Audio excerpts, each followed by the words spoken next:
ហេតុអ្វីបានជាប្រទេសថៃនៅតែបន្តឈ្លានពានទឹកដីរបស់ប្រទេសកម្ពុជាទោះបីប្រទេសធំៗដូចជាសហរដ្ឋអាមេរិកកំពុងតែលូកដៃចូលក្នុងកិច្ចការសន្តិភាពនេះក៏ប្រទេសថៃនៅតែមិនអើពើជាមួយនឹងប្រទេសមហាអំណាចធំៗទាំងនោះឡើយ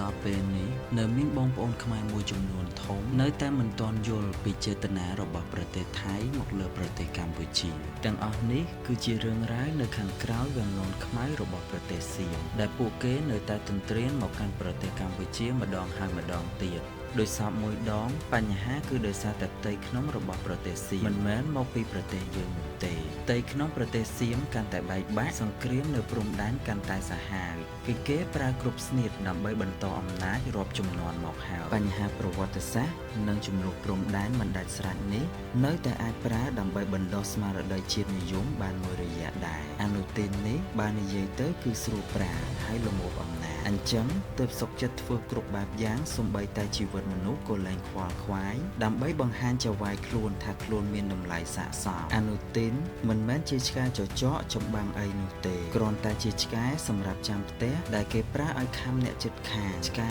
មិនសាហាវតែក៏មិនអាចតដៃនឹងម្ចាស់ដូចចចកដែរអញ្ចឹងហើយទើបគេទុកប្រើលើពីនេះទៅទៀតភាពបរាជ័យបន្តបន្ទាប់ធ្វើឲ្យរាជវង្សសៀមល្វីងមុខនឹងប្រជាជនតាមពិតសៀមខ្លួនឯងក៏ប្រហែលជាមិនគិតថាខ្លួនអន់ដល់ថ្នាក់នេះដែរកាន់តែបាក់មុខទៀតគឺប្រជាជនសៀមចាប់ផ្ដើមអស់ជំនឿស្ទើរតែរង្គើដល់បល្ល័ង្កស្ដេចចង់ឬមិនចង់ត្រូវស្ដារប្រជាប្រិយភាពខ្លះមកវិញហើយសៀមធ្លាក់ចុះតាំងពីបិទព្រំដែនជាមួយខ្មែរទឹកជំនន់បំផ្លិចបំផ្លាញមួយតង់ទៀតហើយបាននិយាយអំពីស៊ីហ្គេមដែលសៀមគឺជាម្ចាស់ផ្ទះគឺរឹតតែមិនបាច់និយាយជំរឿសចុងក្រោយគឺមានតែវាយយកដីខ្មែរដើម្បីលួងចិត្តពួកអភិរក្សសៀមដែលស្រឡាញ់មុខនិងមាត់ធំជាងខ្លួន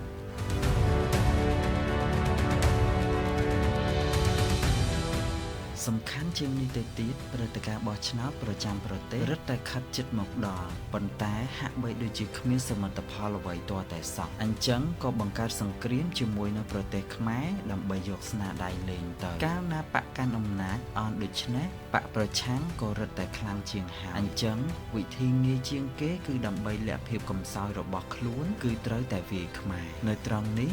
យើងត្រូវត្រៀមសម្រាប់សង្គ្រាមរយៈពេលវែងព្រោះមើលទៅមិនងាយចប់នោះទេបើមើលជំហរស្ដេចសៀមក៏ប្រហែលនៅតែពេញចិត្តអនុទានដែរដោយសារបកប្រឆាំងភាគច្រើនមានមេដឹកនាំយុវជនប្រឆាំងរបបប្រជានិយមហើយតែងតែមានគោលនយោបាយកាត់បន្ថយអំណាចដៃម្ខាងបាំងមេឃរបស់ស្ដេច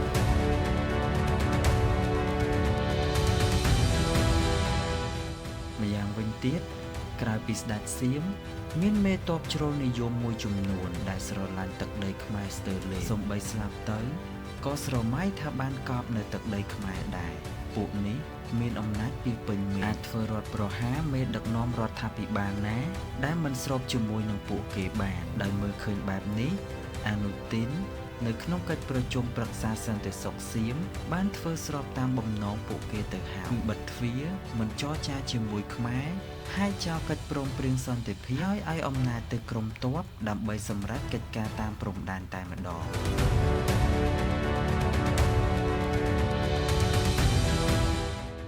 ចំណុចសំខាន់ចុងក្រោយពាក់ព័ន្ធជាមួយនឹងអំណាចនៅក្នុងប្រទេសសៀមបច្ចុប្បន្នគឺវល់តែម្ដងបើសួរថាអ្នកណាជាអ្នកសម្រេចចុងក្រោយនោះប្រហែលជាគ្មានចម្លើយនោះទេកម្ពុជាប្រហែលជាឆ្អែតឆ្អន់នឹងរឿងនេះហើយទើបលែងនិយាយរឿងគិតគូរចរចានិងគូសបន្ទាត់ក្រហមអង្គុយចាំតែម្ដងប្រសិនបើហ៊ានឆ្លងកាត់គឺដាក់ភ្លាមសៀមតែងតែគិតថាខ្លួនឯងឆ្លាតជាងខ្មែរព្រោះភាពក្រឡេកក្រឡុចនេះតែបែរជាដូរមកវិញនៅការមិនទុកចិត្តពីសហគមន៍អន្តរជាតិទៅវិញកាសែតល្បីៗដែលធ្លាប់តែគាំទ្រសៀមបែរជានាំគ្នាចុះវាយប្រហារសៀមទៅវិញម្យ៉ាងគេតែងតែគិតថាកម្ពុជាមិនហ៊ានតដៃឬអង្គុយចាំអាមេរិកនិងម៉ាឡេស៊ីមកជួយតែសៀមភ្លេចហើយថាខ្មែររងចាំតែភាពស្របច្បាប់ដើម្បីតដៃប៉ុណ្ណោះហើយអាមេរិកនិងម៉ាឡេស៊ីទុកដូចជាអាញាកណ្ដាលនោះទេអត្ថបទនេះរៀបរៀងដោយអ្នកវិភាគម្នាក់ឈ្មោះ Vincent